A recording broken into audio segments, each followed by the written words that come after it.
Thanks for clicking on ZeitGeist. I'm Willie Geist. Michael Jackson's death came as a pretty big shock to most of us. We knew he wasn't exactly a picture of health, but we certainly were not prepared for the king of pop, the man who lit up the sidewalk as he danced through the Billie Jean video, to die at the age of 50. But there is one news organization that was not surprised at all by last week's news. I'm talking, of course, about the National Enquirer. It seems that newspaper predicted the death of Michael Jackson back in January. They are proudly touting that fact this week. Here's the cover from January 12th of this year. The headline predicts chillingly, Michael Jackson, 6 months to live. Jackson died, of course, 6 months later. Now, the only part of that Enquirer story that didn't quite play out is that the paper said Jackson would die in a, quote, hot tub romp with Bigfoot and Elvis. It's hard to get every detail right. This outstanding reporting once again proves the Enquirer's old motto, if you throw enough shit at the wall, something's bound to stick. The National Enquirer has been a national punchline for decades, but the accurate prediction of Michael Jackson's death now forces us to reconsider all of the Enquirer's recent reporting. For example, I originally dismissed this January 1st front page report that said Oprah was having a cocaine relapse. Never knew she had a problem to begin with, to be honest with you, but now I've got to go back and consider the very real possibility that Stedman is in fact furious, as Oprah's secret lover tells all about her cocaine use. Here's another one. I was sitting in my study on a cold January morning reading the Enquirer, and I thought, have J-Lo and Mark really had the final explosion? Frankly, I was skeptical about whether the celebrity couple was actually going through a $350 million divorce agony.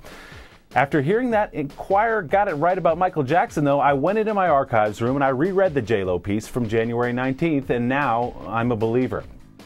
On March 1st of this year, I found myself asking anyone who would listen, who in the dickens died and made the National Enquirer the judge of the 50 best and worst beach bodies? And that bottom right exclusive on the best and worst beach butts? Give me a break.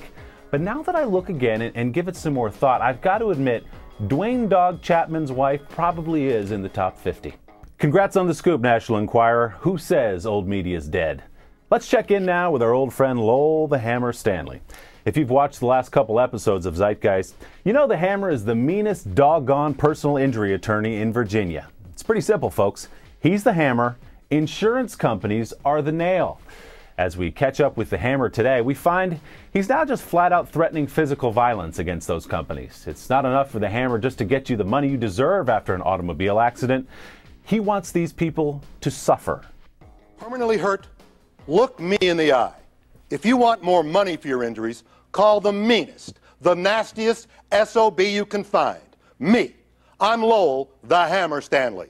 459 cash. I'll rip the hides off greedy insurance companies to get you the biggest cash award and every benefit I can squeeze out of them.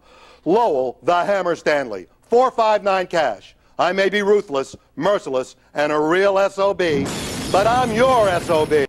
You are a real SOB, Hammer. Now, did you just say a second ago you're going to rip the hides off insurance companies? 459 cash. I'll rip the hides off greedy insurance companies to get you the biggest cash award. I thought you did. Seems like a little much, to be honest with you, Hammer. Just get me the money from the accident, and then whatever you do after that is your business. Happy 4th of July, Hammer, you mean nasty SOB. And happy 4th of July to all of you.